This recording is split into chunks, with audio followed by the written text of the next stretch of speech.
TV Imaculada, o Evangelho em primeiro lugar.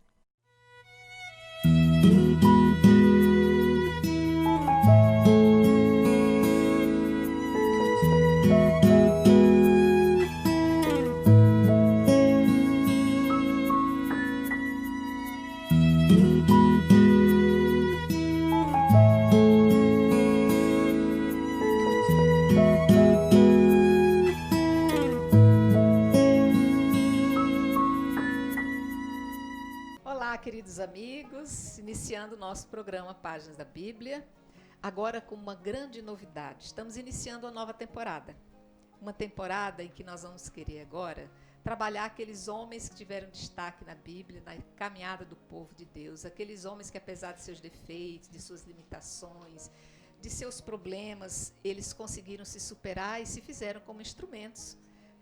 Uns instrumentos belíssimos, outros então, maior ainda, alguns foram apenas uma ponte, mas fizeram um papel importante em toda essa história que nós estamos tentando conhecer, descobrir e aprender. Diferentemente de temporadas passadas, em que nós exaltamos um pouco as mulheres que estavam trabalhando no povo de Deus, que destacaram-se na Bíblia também, assim como outros episódios que trouxeram outras novidades, com alguns destaques diferenciados. Então, hoje, iniciando, exaltando os nossos grandes cavalheiros, vamos iniciar esse programa de hoje. Peço aqui, então, que nesse início a gente possa saber, sempre nossa turma, nossos mestres, nossos professores, que hoje, para falar de homens, trouxemos duas mulheres. Quero agradecer aqui a presença, então, da Ieda. Ieda, muito obrigada por estar conosco. É um prazer estar aqui, colaborando, né, com esse programa das páginas da Bíblia. Bem-vinda, Ieda. Obrigada, Ieda também é professora, está sempre se dedicando a aprimorar o conhecimento de todos nós que desejamos conhecer mais, saber mais sobre as páginas, né, do Senhor.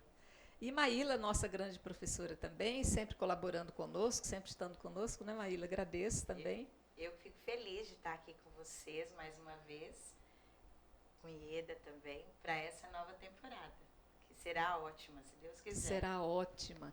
Quantos homens valorosos que nós temos nos nossos dias de hoje, que a gente até nem conhece, que são assim, acabam se dissolvendo no meio da multidão e a gente não consegue eleger, elencar, elevar no trabalho que eles traçam. Mas aqui já tem esse povo que começou e que a gente vai ter o maior prazer em mostrar quem são.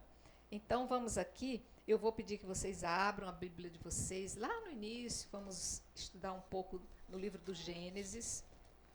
E esses grandes personagens, esses grandes homens, nós vamos começar lá na história, no capítulo 4, sabendo sobre Caim e Abel. Tá? Vamos fazer uma inserção no texto que a gente quer trabalhar, que vai ser o versículo 1 até o 16. Na minha Bíblia, que é a Bíblia de Jerusalém, vai estar com o seguinte texto. O homem conheceu Eva, sua mulher.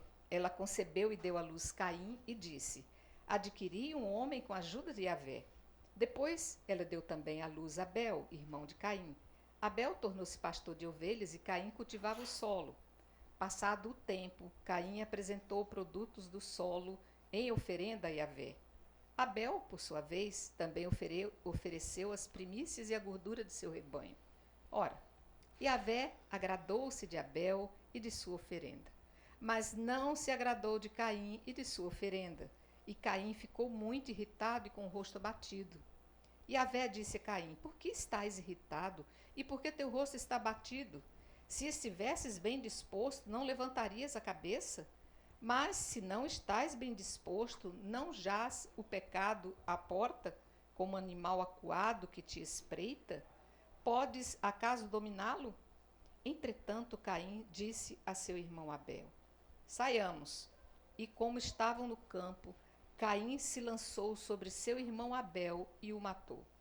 Yahvé disse a Caim: onde está teu irmão Abel?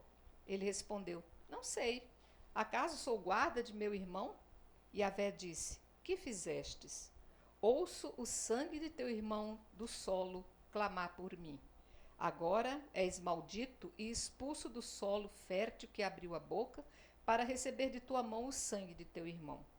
Ainda que cultives o solo ele não te dará mais seu produto. Serás um fugitivo errante sobre a terra. Então Caim disse a Abel: minha culpa é muito pesada para suportá-la. Vê, hoje tu me banes do solo fértil, terei de ocultar-me longe de tua face, e serei um errante fugitivo sobre a terra. Mas o primeiro que me encontrar me matará. E Abel lhe respondeu: quem matar Caim será vingado 7 vezes. E Yahvé colocou um sinal sobre Caim, a fim de que não fosse morto por quem o encontrasse. Caim se retirou da presença de Yahvé e foi morar na terra de Nod, a leste de Éden. Um conto que parece um conto feito assim por os nossos grandes escritores da mídia, né? De novelas. Maíla, vou deixar você para depois, quero começar com a ajuda da Ieda para que a gente possa entender. Esse texto ele foi inspirado por Deus. É um texto cheio de significado, cheio de detalhes. Parece até que ele estava presente naquele dia, né? Quem escreve, né? No livro do Gênesis. Então, é um texto inspirado que serve de modelo para nós, né?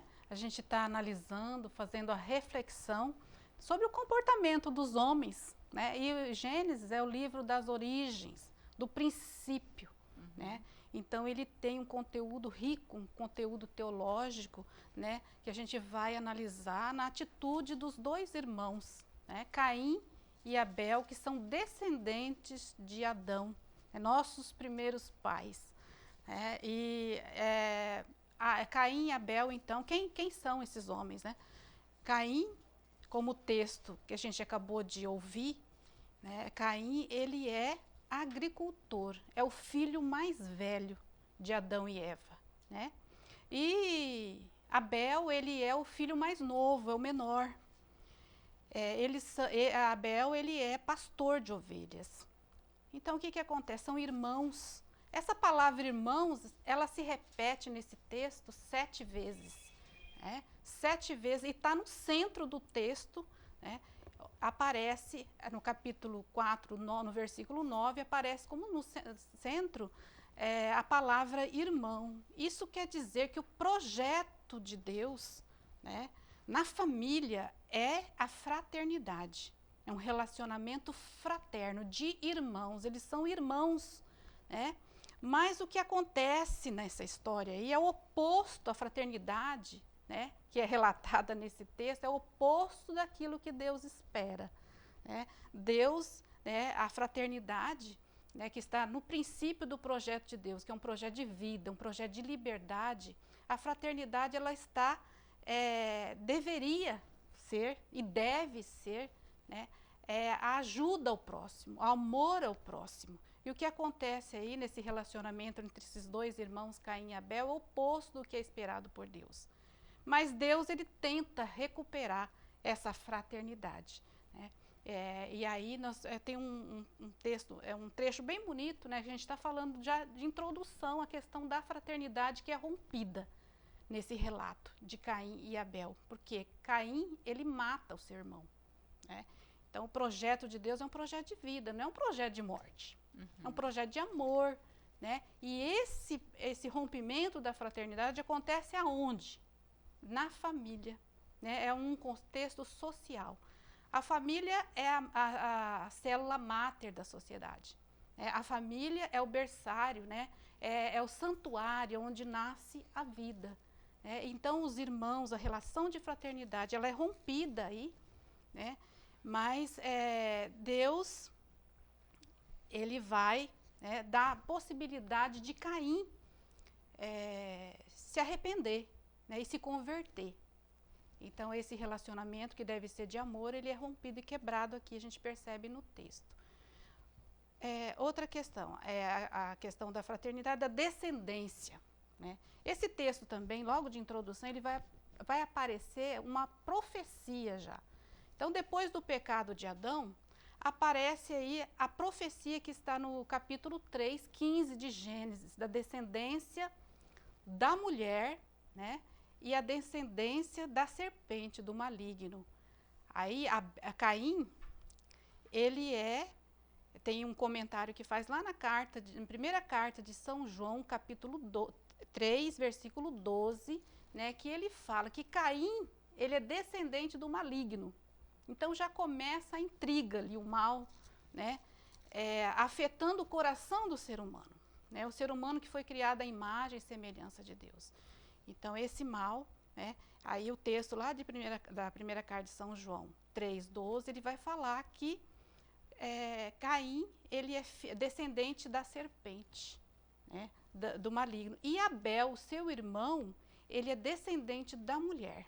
Então existe a profecia, né, por causa do pecado, né, Deus promete a vitória, né, da descendência da mulher. O descendente da mulher, ele vai pisar na cabeça do serpente. Porém, o pecado, a serpente vai ferir, vai machucar a descendência a descendência da mulher. Né? Então, aí vai aparecer também aqui nesse texto, a primeira vez nas páginas da Bíblia, a palavra pecado. Né? Lá no versículo 7, aparece pela primeira vez nas páginas da Bíblia, porque a questão do pecado. Né? O pecado, ele fere, ele machuca. O mal, ele fere o coração e o ser humano. Mas eu ouvi uma frase uma vez que diz o seguinte: o mal, ele pode nos machucar, ele pode nos ferir, mas ele não nos engole. Porque a última palavra na nossa vida, na palavra do ser humano, é amor e a misericórdia de Deus. Né? Então, aí é uma visão geral já do texto que a gente apresenta aqui. Né? A Maíla pode complementar. Então, isso que eu queria ver com a Maíla, porque, na realidade, esse livro aqui, inspirado por alguns, foram várias pessoas que escreveram o livro do Gênesis, né? É um dos 5 livros que fazem parte do Pentateuco, o livro lá dos judeus que veio completar nosso entendimento bíblico, né? Maíla, a gente percebe muito bem aqui como que se fosse assim uma orientação, é como se fosse uma escola orientando a gente. A mulher traiu a obediência do Senhor porque foi ela que cedeu à tentação da serpente. Com isso, a mulher também, como a Ieda colocou, a mulher vai gerar o filho do bem, o filho do mal, e daí nascem todos os seus descendentes, que somos nós. Nós podemos estar abertos à luz, podemos estar abertos às trevas, podemos seguir o bem, podemos seguir o mal. Vai ser uma opção também, não só uma questão genética, né? Porque parece que quando você entra por essa questão genética, você meio que fica sem poder escapar, porque eu herdei, fui traçado, não tenho como fazer opção. Mas quando entra na questão da escolha, da vontade pessoal de cada um, você pode sim definir, né? E aqui parece-me que Caim é como se ele tivesse sido projetado para cometer o erro, porque ele não teve escolha, ele é filho da serpente, como bem colocou Ieda, né? E o Abel um pouco ficou livre disso, porque ele era filho só da mulher, com isso herdou também o lado bom da criação que Deus fez. Estou errada nesse raciocínio? Não está errada não. O que a gente precisa entender é que o livro do Gênesis, ele não tem esse caráter de nos explicar as coisas assim, cientificamente, geneticamente. O objetivo maior desse texto, como todo o livro do Gênesis, é nos explicar as origens das coisas. Então, ele tem aí realmente esse caráter de uma escola. Né? E aqui vem, então, nos explicar se Deus fez tudo bom. E Deus, ao criar o ser humano, ele viu que isso era muito bom. Começou alguma coisa a dar errado por causa da liberdade humana lá com nossos primeiros pais, Adão e Eva. Mas, como Ieda colocou, lá surgiu essa desobediência e esse mal, que foi crescendo. E pela liberdade humana, aqui no capítulo 4, já aparece pecado. Então, o mal, ele atinge aquilo que é nosso, a nossa humanidade, o nosso ser. Agora, o pecado, ele fere o coração de Deus. E onde que fere o coração de Deus? Fere quando quebramos essa relação de fraternidade. Então, é justamente quando atingimos o outro que cometemos o pecado. Então, atingimos o coração de Deus. E aí, mais uma vez, nem sempre o mal nós temos opção definida de fazer ou não. Aquilo que São Paulo fala. Não quero fazer o mal, mas acabo fazendo. E não faço o bem que eu quero. Nos coloca como reféns. Isso, quase, né? Vai nos levando. Agora, o pecado é algo que nós já temos essa opção. Então, é aí que entra. Então, aqui a história quer nos ensinar exatamente isso. Que Caim, mesmo tendo essa descendência lá da serpente, do mal na vida do ser humano, é preciso que a gente lute contra o pecado, que foi o que ele não fez. Né? E toda a história ela é baseada exatamente nisso. Então começa lá com Eva. Se a gente lembrar o nome Eva, Adão, não são nomes, né? São as missões aí que eles ganharam de Deus. Adão é aquele que é da terra, é o homem, e Eva é a mãe. E aqui perceba que ela cumpre o papel mesmo de mãe, gerando agora o filho. Né? O primeiro aí, Caim. Caim, o nome Caim significa exatamente aquisição, adquirir. Perceba que ela diz quando concebe, adquirir um homem com a ajuda de Deus. Ou seja, Caim é a aquisição, é aquilo que a faz realmente mãe dentro do projeto de Deus.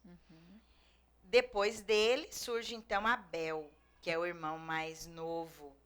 E Abel, os nomes também são interessantes, porque Abel é aquilo que é vago, aquilo que é passageiro, aquilo que é efêmero, o nome Abel.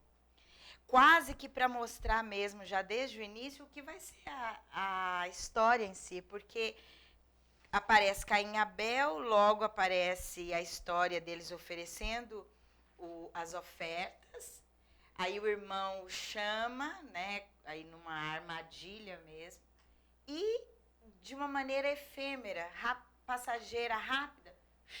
É como se apagasse aquela luz que tinha acabado de surgir. Espera aí, porque a humanidade é um pouco mais poderosa. Exatamente. Abel acaba, né? Só que aí que vem os grandes ensinamentos que a gente precisa ter o cuidado quando estuda a Bíblia. Nunca parar no texto, porque, na verdade, olha, de Abel, que morreu, foi assassinado pelo irmão, vai ter uma continuidade dos filhos bons de Deus.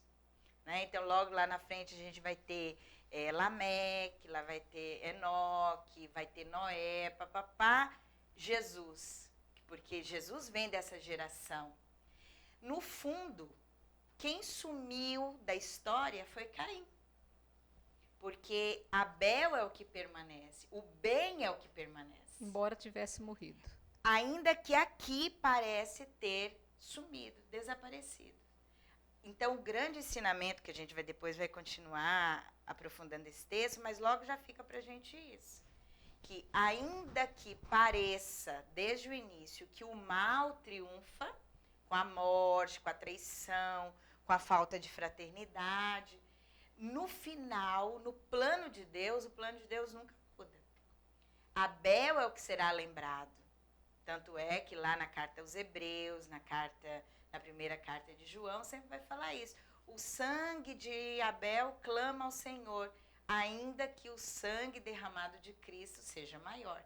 Mas perceba que o que permanece na nossa história é o bem. Então é isso que nos convida a fazer. Muito bem. Eu vou pedir um pequeno intervalo, porque temos muito ainda a entender sobre Caim e Abel, e já voltamos.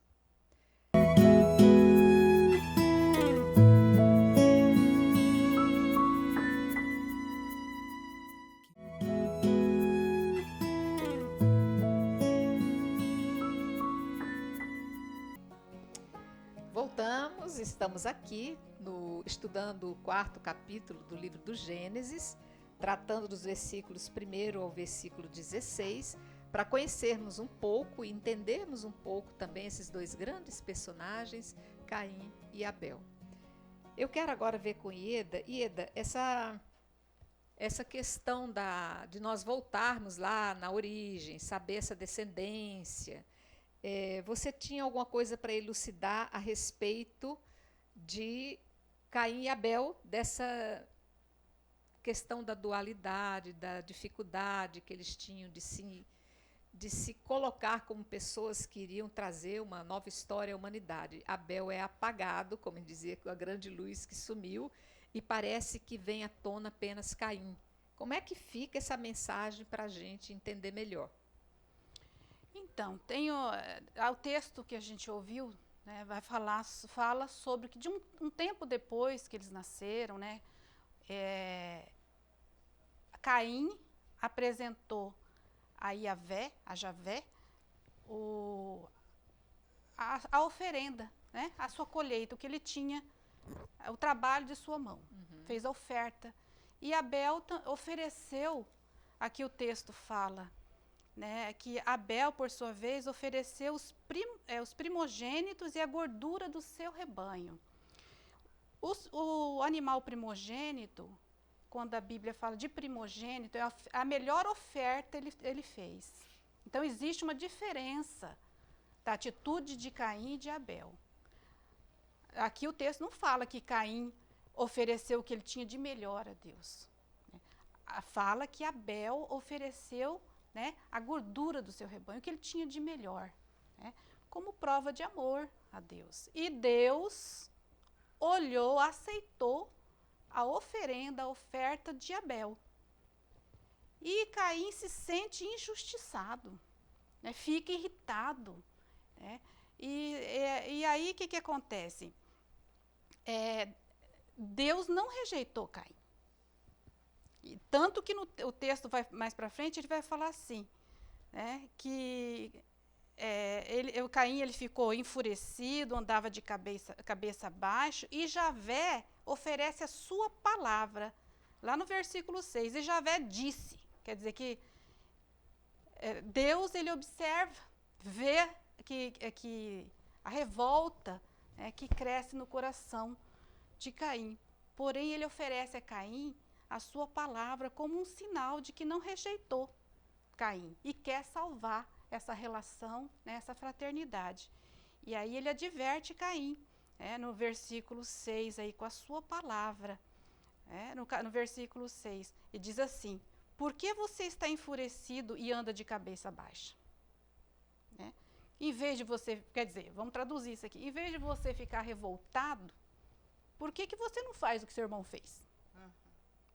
Então, esse tipo de sentimento de revolta, de inveja, a gente está olhando o passado, o que aconteceu no começo, né, dos nossos pais, e aí a gente tem que entender a realidade que a gente vive hoje também. Esse relacionamento de irmãos dentro da família não é fácil. Eu sou filha única, né, eu não tive irmãos, mas eu senti muita falta. É engraçado, as minhas primas falavam assim: eu gostaria de ser igual a você, porque você não tem irmão para disputar nada, né? Porém, eu falava assim: nossa, eu queria ter irmãos como elas, né? Porque eu me sentia assim, aquela vontade de ter esse exercício, exercitar o amor. Porque se você tem o outro, você exercita, né? É um exercício de amor. Existem muitos desafios. É lógico que você muitas vezes vai se sentir injustiçado, igual Caim, né? Mas você tem que conduzir esse sentimento, não dá brecha para o mal. Não dá brecha para o mal tomar conta do seu coração, das suas atitudes. A gente tem que ouvir, como o texto fala aqui, né, a palavra que Deus nos oferece. E a gente para mudar essa situação. E a gente vê bem aqui essa questão do diálogo que Deus vai suscitar com o homem, no caso com Caim, diante daquilo que ele fez, diante da sua obra. Ele vai questionar. E interessante é que no versículo 13, quando o Caim retorna para o Senhor, quando ele questiona o que você fez, né, como você se sente, ele diz assim: minha culpa é muito pesada para suportá-la.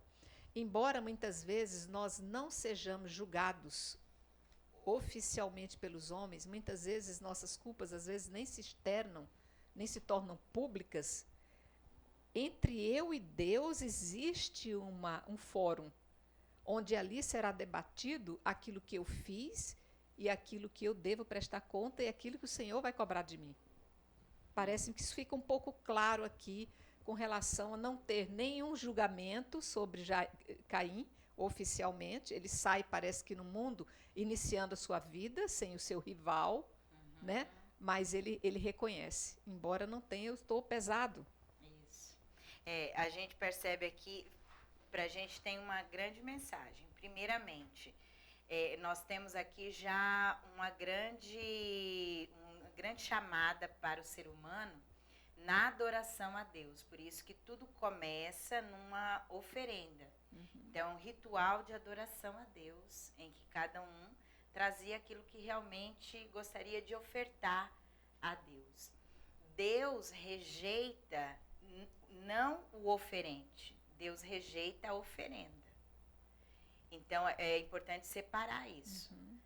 Deus nunca vai rejeitar a nós. Tanto é que ele, como ela mesma diz, ele está atento ao que está acontecendo com Caim, viu a tristeza, talvez ele mesmo, na hora que ele viu que o irmão havia apresentado, que era o melhor, ele deve ter pensado, eu peguei lá o que tinha na terra e ofereci de qualquer maneira.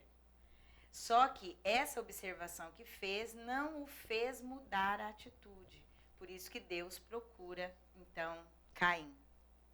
E Deus sai à procura de Caim, dizendo para ele, para repensar exatamente isso. Só que esse mal vai tomando conta do coração dele. Ou seja, aquela soberba, aquele orgulho que aparece lá na história de Adão e Eva, agora aparece um outro problema, que é a inveja. Porque ele, invejando então que Deus se agradou da oferenda de Abel, ele arma então, o que eu vou ter que fazer? Eu vou ter que resolver isso. E o mal, ele se deixa dominar. E transfigura também, E transfigura. Né? Então, numa armadilha, chama o irmão, leva o irmão para longe e o mata. Né? Então, a gente tem aqui um fratricídio, né? Um assassinato de um irmão contra o outro. E Deus, que continua observando, vai de novo atrás de Caim, perguntando para ele, onde está o teu irmão Abel? Ou seja, Deus nos responsabiliza uns pelos outros. E nos provoca também diante das nossas ações. Sim, porque Deus sabia tudo. Imagina, Deus não sabia o que tinha acontecido com Abel, mas Deus dá a chance, mais uma vez, para a gente repensar o que fez. E Deus nos mostra que nós somos responsáveis uns pelos outros. Então, nessa responsabilidade entre irmãos, o que eu fiz? Tirei a vida, matei, quis resolver, deixei que a inveja, deixei que esse mal dominasse. E Deus aqui vem em favor de Abel, dizendo assim, ouço o sangue do teu irmão, clamando da terra por mim. Por isso você é amaldiçoado. Então, o que é amaldiçoar? É não bendizer. Deus não pode bendizer e abençoar, aceitar a atitude que Caim teve em relação a Abel. Lá no capítulo 3, quando acontece a desobediência, a gente chama de pecado original por ser a origem dos outros pecados, né? Lá Deus amaldiçoa a terra, né? No versículo 17, já que você deu ouvidos à sua mulher e comeu da árvore cujo fruto eu lhe tinha proibido comer, maldita seja a terra. No versículo 14, Deus amaldiçoa a serpente. Sim. E agora Deus amaldiçoa a atitude de Caim. Aquilo que ele fez. Mais uma vez aqui, dá a entender que Deus amaldiçoou ele em si. Mas, no fundo, é a atitude que ele tem. Então, Deus não pode aceitar, e esse clamor do sangue de Abel chega até Deus. Por essa terra que abriu a boca para receber de suas mãos o sangue do seu irmão, é que ele é amaldiçoado. Agora, Deus que nunca se deixa vencer por amor, ainda que nós nos deixemos vencer pelo mal, ele continua aqui protegendo Caim. Então, ele vai ser responsável pelo que ele fez, e a primeira consequência é não ter mais agora esse irmão. Essa escola que ensinaria a ele a ser fraterno, a ter amor, como ela mesma diz. A gente, no relacionamento dos irmãos, é a primeira escola que a gente aprende a se aguentar, a se suportar, a amar, a dividir. Então, quando a gente faz isso dentro de casa, com os irmãos, nós vamos exercitando para sair no mundo e fazer a mesma coisa. Então, Caim tirou dele essa possibilidade. Mas Deus, que não se deixa vencer, então, nesse cuidado, ele dá aí sobre Caim esse sinal, não permitindo que ninguém vingue a morte de Abel. Ou seja, Deus quer de todas as formas que essa atitude de Caim não produza outras atitudes de mal. Na vingança, nenhum querendo tirar aí, fazer a justiça sobre aquilo que havia acontecido. Então, Deus continua cuidando. Apesar dele agora vai ter que assumir as consequências. De não ter o irmão, de tudo que produzir agora não produzir, o trabalho dele, o cultivo no solo, não vai mais produzir. Por quê? Porque as mãos dele estão manchadas de sangue, do sangue do irmão. E vai viver errante pelo mundo. Né? Sai, tem a descendência dele, mas o texto diz que ele andava errante, perdido pelo mundo. Porque exatamente ele desconectou com aquilo que Deus queria.